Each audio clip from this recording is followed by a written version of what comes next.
সাদরাজ এই বলে রিতার হাত ধরে টেনে তাকে উপরে নিয়ে যায়। রিতা বুঝতে পারছে না তার সাথে কি হতে চলেছে। সে সাদরাজকে বারবার অনুরোধ করে বলছে একবার তাকে বিশ্বাস করার জন্য, কিন্তু সাদরাজ এখন আর হুঁশিয়ে নেই। মাথার রাগে ফেটে যাচ্ছে তার। সে রিতাকে সে স্টোর রুমটার ভেতরে নিয়ে গিয়ে রাগী গলায় বলে, তুমি আজ থেকে এখানেই থাকবে, আর আমি না চাওয়া অবধি এই রুম থেকে তোমাকে কেউ বের করতে পারবে না। কথাটা যেন মনে থাকে। এ বলে সাদরাজ বাইরে এসে দরজা লক করে দেয়। রিতা ভেতর থেকে চেঁচাতে থাকে, কিন্তু তার কান্না ভেজা স্বর সাদরাজের কান অব্দি আর পৌঁছয় না। সাদরাজ তার রুমে চলে যায়। এখনো রাগ কমছে না তার। রিতা তাকে কেন এসব বলল, ও কেন এসব নিয়ে কথা বলবে? তার এসব নিয়ে কথা বলার তো কোনো অধিকার নেই। সাদরাজ রাগে ফোঁস করতে করতে রাবিরকে কল দেয়। রাবির কল রিসিভ করে। সে তাকে কিছু বলার সুযোগ না দিয়েই বলতে থাকে, তুই কি ভেবেছিস রিতার মুখ দিয়ে এসব বলালেই আমি সব বিশ্বাস করে নেব? কখনোই না। তোকে আমি আর বিশ্বাস করি না, আর কখনো করবো না। তুই আমার মাকে মেরেছিস, তুই আমার মায়ের খুনি। আমি তোকে এর জন্য কখনো ক্ষমা করব না, কখনো না। সাদরাজের যেন দম আটকে আসছে। শ্বাস নিতে কষ্ট হচ্ছে তার। ওপাশে রাবির নীরব। সাদরাজ দৌড়ে জোরে নিঃশ্বাস ফেলে বলে, পুরো দুনিয়া তোকে বিশ্বাস করলেও আমি তোকে বিশ্বাস করব না। তুই খুব খারাপ রাবির, খুব খারাপ। তুই আমাকে খুব কষ্ট দিয়েছিস, এর জন্য আমি তোকে শাস্তি দিবই, খুব কঠিন শাস্তি দিব। আমাকে শাস্তি দেওয়ার নামে যে তুই তোর নিজেকে কষ্ট দিচ্ছিস সেটা বুঝতে পারছিস? পারছিস না। কারণ কিছু বোঝার জন্য যে ন্যূনতম বিবেকের প্রয়োজন হয় সেই বিবেকটাই তোর নেই। তুই বিবেকহীন হয়ে পড়েছিস, নিজে কিছু ভাবতে পারিস না, মানুষ যা বলে তাই করিস। তোর মধ্যে এখন আর কোনো বোধ বুদ্ধি নেই, অন্যের বুদ্ধি ধার নিয়ে চলছিস তুই। কিন্তু এভাবে আর কতদিন?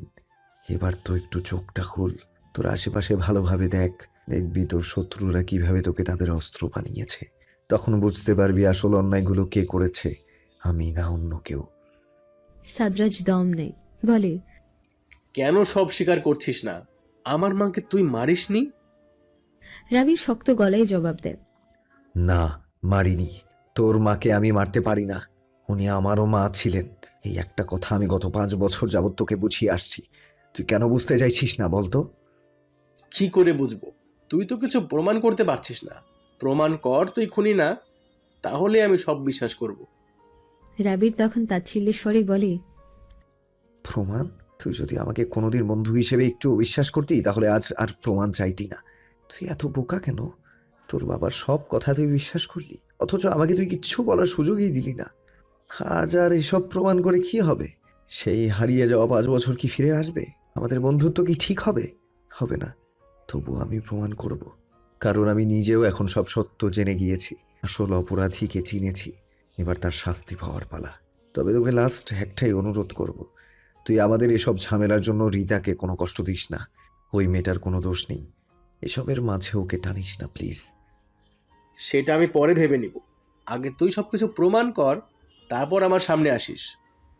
ঠিক আছে, আমি সব প্রমাণ নিয়েই তোর সামনে দাঁড়াবো।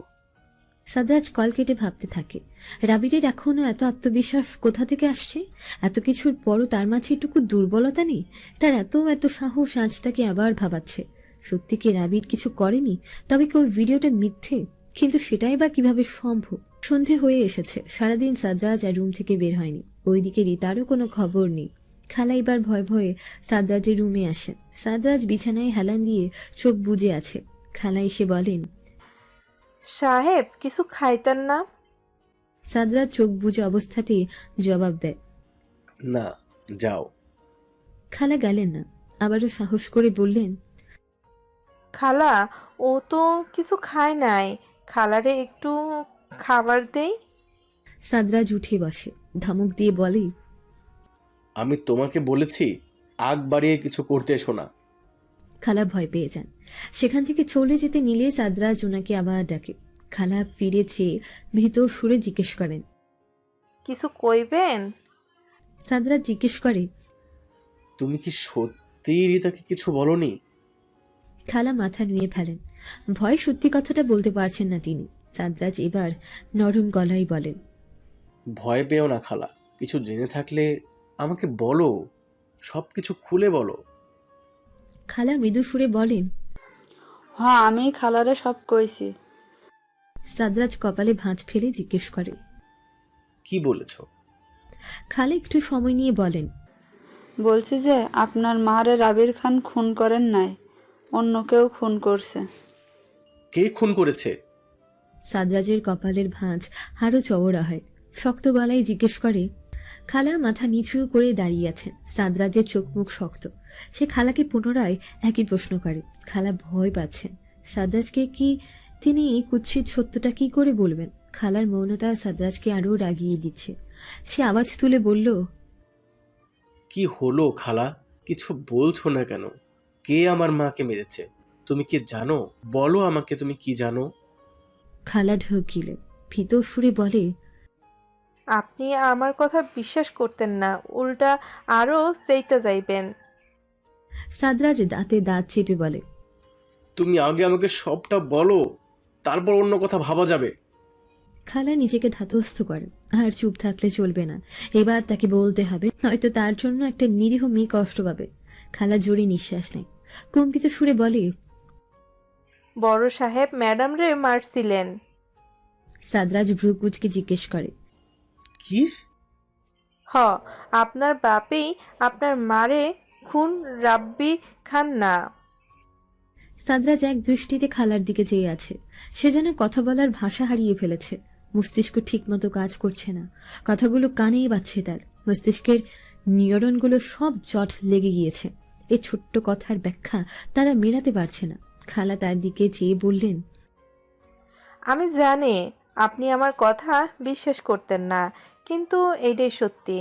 রাব্বির খান আপনার মারে মারে নাই, আপনার মারে আপনার বাপেই মারছেন। আমি নিজের কানে সব শুনছি। শুধুমাত্র আপনার আর রাব্বির খানের মাঝে শত্রুতা তৈরি করার লাগেই বড় সাহেব এডি করছেন। আপনার অসুস্থ মারে মাইরা লাইছেন। এখানে রাব্বির খানের কোনো দোষ নাই, ওনারা তো আপনার বাপেই ফাঁসাইছিল। সাদরাজ ধপ করে বিছানায় বসে পড়ে। মাথার ভেতরে যন্ত্রণায় ফেটে যাচ্ছে তার। কি করবে? এসব কথা সে কিভাবে বিশ্বাস করবে? তার বাবা এসব করেছে না, এটা কিভাবে সম্ভব? সাদরাজ মাথায় হাত দিয়ে বসে। আর কিচ্ছু ভাবতে পারছে না সে। অসহ্য লাগছে সবকিছু, অস্থির লাগছে, বুকে ব্যথা হচ্ছে। সে খালার দিকে চেয়ে বলে, আমাকে এক গ্লাস পানি এনে দাও খালা, আমার খুব কষ্ট হচ্ছে। খালা দ্রুত গিয়ে তার জন্য এক গ্লাস পানি নিয়ে আসে। সাদরাজ ঠকঠক করে পুরো গ্লাসের পানি খায়। তারপর সে খালার দিকে চেয়ে বলে, তুমি মিথ্যে বলছো খালা। তুমিও নিশ্চয়ই রাবিরের সাথে মিলে এসব করছো। রাবির সাথে মিলেই হয়তো বা এসব বলছো। সবাই আমাকে মিথ্যে বলছে, সবাই আমাকে বোকা বানাচ্ছে। আমার বাবা আমার মাকে কেন মারবে? না না, আমার বাবা খুনি হতে পারে না। তোমার কাছে কি প্রমাণ আছে খালা? আমি জানি কোনো প্রমাণ নেই। তুমি মিথ্যে বলছো, তাই না? সাদরাজ প্রচন্ড অস্থির হয়ে ওঠে। খালা নরম গলায় বলে, না সাহেব, আমি মিছা কথা কইতেছি না, যা শুনছি তাই কইছি। আপনার বাপে নিজের মুখে এডি কইছে, আমি নিজের থেকে বানাইয়া কিছু কইতেছি না, বিশ্বাস করেন সাহেব। সাদরাজ তার মাথা চেপে ধরে, চেঁচিয়ে বলে, আমি কাকে বিশ্বাস করব? সবাই আমার সাথে অন্যায় করছে। আমি এখন কার কথা মানবো? কি করব? বাবাকে বিশ্বাস করব নাকি রাবিরকে? কে এসব করছে? কেন এসব করছে? আমি আমি পাগল হয়ে যাচ্ছি। মাথা যন্ত্রণা করছে আমার। সাদরাজ জোরে জোরে নিঃশ্বাস ফেলতে থাকে। খালা তখন ভয়ে ভয়ে বলে, একবার রীতা খালারে আনমো, খালাও তো ওই দিক দিয়া কষ্ট পাইতেছে। আপনার এখন খালারে প্রয়োজন, খালাই একমাত্র আপনার কষ্ট বুঝবো। সাদরাজ কিছু বলে না। খালা সাহস করে ড্রেসিং টেবিলের উপর রাখা চাবিটা নিয়ে সে স্টোর রুমের কাছে যায়। দরজাটা খুলে দেখে রীতা দেয়ালে হেলান দিয়ে বসে বসে কাঁদছে। খালাকে দেখে সে কেঁদে বলে, খালা, এমনটা কেন করলেন? কেন আপনি সত্যিটা তখন বললেন না? খালাও কেঁদে ফেলেন, বলেন, আমি এখন সব সত্যি কইছি খালা, সাহেব খুব কষ্ট পাইতেছেন, আপনি গিয়া ওনারে সামলান। রীতা চোখ মুখ মুছে উঠে দাঁড়ায়, অবাক হয়ে বলে, আপনি সবকিছু বলেছেন? খালা বলেন, হ, জানি, সব কইছি সাহেবের কাছে। উনি সব শুই না অস্থির হয়ে উঠছেন। উনার এখন আপনার প্রয়োজন। রীতা ধীর পায়ে সাদরাজের রুমে যায়, গিয়ে দেখে সাদরাজ দু হাতে মাথা চিপিয়ে ধরে বসে আছে। রীতা এগিয়ে যায় তার দিকে, তারপর আস্তে করে সাদরাজের সামনে হাঁটু গেড়ে বসে। সাদরাজের হাত দুটোকে নিজের হাতের মুঠোয় আগলে নেয়। সাদরাজ তার দিকে তাকালেই সে দেখে সাদরাজের চোখ দুটো টলমল করছে। রীতা নরম সুরে বলে, কষ্ট লাগলে কেঁদে ফেলুন, মন হালকা হবে। সাদরাজ ঠোঁট শক্ত করেই নিজেকে সামলে নেয়, কষ্ট পেলেও কাঁদবে না সে। রীতাকে বলে, তোমরা সবাই মিলে আমাকে মিথ্যে বলছো, তাই না? ইচ্ছে করে এসব করছো যেন আমাকে শাস্তি দিতে পারো। আমি সব বুঝতে পারছি রীতা, এই সব কিছু তোমাদের প্ল্যান। রীতা দীর্ঘশ্বাস ফেলে। সাদরাজের দিকে চেয়ে নরম গলায় বলে, সাদরাজ, আমিও এত কিছু জানতাম না। খালা আমাকে সব বলেছিলেন। আপনি আজ যা করছেন সব আপনার বাবার প্ররোচনায়। নিজের বিবেক খাটিয়ে কিচ্ছু করছেন না, আর তাই কোনটা ঠিক কোনটা ভুল সেটাও আপনি এখন বুঝতে পারেন না। আপনার বাবা আপনাকে ওনার হাতের পুতুল বানিয়েছেন। যেমন উনি চান আপনিও তেমনভাবেই নাচেন। কথাগুলো খারাপ লাগলেও এটাই সত্যি, আর আপনাকেও এই সত্যি মেনে নিতেই হবে। সাদরাজ জিভ দিয়ে ঠোঁট ভিজিয়ে বলে, আমার বাবা আমার মাকে মারেননি। সেটা তো উনিই ভালো বলতে পারবেন। আপনি গিয়ে সরাসরি ওনার সাথে কথা বলুন। না, আমি বাবার সাথে এই ব্যাপারে কিভাবে কথা বলবো? আমি আমার বাবাকে অবিশ্বাস করতে পারি না। তাহলে নিজের বন্ধুকে কিসের ভিত্তিতে অবিশ্বাস করছেন? এত যে প্রমাণ খোঁজেন, রাবির ভাইয়া যে আপনার মাকে মেরেছেন তার কি প্রমাণ আছে আপনার কাছে? দেখান আমাকে, কি প্রমাণ আছে, আমিও দেখি। সাদরাজ অন্যদিকে চেয়ে বলে, একটা ভিডিও আমার ফোনে এখনো আছে। কোথায়? আমাকে সেটা দেখান। সাদরাজ ফোন বের করে একটা পুরনো ভিডিও বের করে রীতার হাতে দেয়। 2 সেকেন্ডের একটা ভিডিও হবে হয়তো, যেখানে দেখা যাচ্ছে একটা ছেলে একজন অসুস্থ মানুষের মুখ থেকে তার অক্সিজেন মাস্ক খুলছে। ব্যাস এটুকুই। রীতা মনোযোগ দিয়ে ভিডিওটা দেখে, বারবার দেখে। ছেলেটা রাবির, সে চিনতে পারে হয়তো বেডে শুয়ে থাকা অসুস্থ মহিলাটা সাদরাজের মা। রীতা ভিডিওটা দেখে বলে, এটাতে কি প্রমাণ হয় রাবির ভাই আপনার মাকে মেরেছেন, তাই তো? হ্যাঁ, ভিডিওতে স্পষ্ট দেখা যাচ্ছে রাবির মায়ের মুখ থেকে অক্সিজেন মাস্কটা খুলে ফেলছে এবং তারপরই মা শ্বাসকষ্টে মারা যান। রীতা তখন জিজ্ঞেস করে, আর এই ভিডিওটা তখন কে করেছিল? বাবার একজন কর্মচারী। সেই কর্মচারী ওই মুহূর্তে রাবির ভাইয়াকে না আটকে ভিডিও বানাচ্ছিল? আশ্চর্য। আসলে সে বলেছিল সে নাকি ভয়ে তখন রাবিরের কাছে যেতে পারেনি, যদি রাবির তাকেও কোনোভাবে মেরে দেয়। বাহ, ভালো তো। তাই সে কাউকে না ডেকে বসে বসে ভিডিও বানাচ্ছিল। এর জন্য ওকে শাস্তি দেওয়া হয়েছিল, আর রাবিরের সাথে ওর নামেও বাবা মামলা করেছিলেন। তাতে লাভ কি হয়েছে? খুনি তো আর কোনো শাস্তি পায়নি, শাস্তি পেয়েছে সব নির্দোষেরা। তবে একটা কথা কি জানেন, আপনি ভীষণ বোকা। আপনাকে সবাই খুব সহজেই বোকা বানাতে পারে। সাদরাজ চোখ মুখ কুঁচকে চেয়ে আছে। রীতা বলে, ভিডিওটা ভালোভাবে দেখুন তো। 2 সেকেন্ডের একটা ভিডিও, যেটাতে দেখা যাচ্ছে রাবির ভাইয়া মাস্কটা খুলেছে, আর তার আগে পিছিয়ে কিছু নেই। এইটুকুই। দিন এবার মোবাইলটা আমাকে দিন, আমি আপনাকে ভিডিওটা অন্যভাবে দেখাই। সাদরাজকে অনেক বুঝিয়ে রীতা রাবির আর মেহুলকে কল দিয়ে সেখানে আসতে বলে। সাদরাজ তখনও বিষণ্ণ হয়ে বসে আছে কেবল, মাথাটা ঝিমঝিম করছে, মনের অস্থিরতা তার এটুকুও কমেনি। রীতা তাকে কিছুক্ষণ বুঝিয়েছে, কিন্তু সাদরাজের ভঙ্গিমাতে রীতা কিছুই আন্দাজ করতে পারছে না। ভাবছে আদৌ সাদরাজ তার কথা বিশ্বাস করছে তো। তখন রাত 9টা বাজে। বাইরে আজ দমকা হাওয়া বইছে, প্রকৃতি হঠাৎ কেন যেন খুব অস্থির হয়ে উঠেছে। এ ঝড়ো বাতাস বয়ে রাবির মিহুলকে নিয়ে সাদরাজের বাড়িতে এলো। রীতা দুজনকে গেটের সামনে থেকে নিয়ে ভেতরে প্রবেশ করে। সাদরাজ তার রুমে, রীতা তাদের সেই রুমেই নিয়ে যায়। রুমে গিয়ে সাদরাজকে দেখে চমকে যায় রাবির। সে দিনের মতো আজও সাদরাজকে এলোমেলো লাগছে, যেন মনে মনে তীব্র যন্ত্রণায় ফেটে যাচ্ছে সে। রাবির তার দিকে এগিয়ে যায়, হতাশ চোখে চেয়ে থাকে কিছুক্ষণ। সাদরাজ চোখ তুলে আকুতি ভরা কণ্ঠে জিজ্ঞেস করে, তুই মাকে মারিসনি? রাবির কি বলবে? সাদরাজের চোখ মুখ দেখে ভীষণ কষ্ট হচ্ছে তার।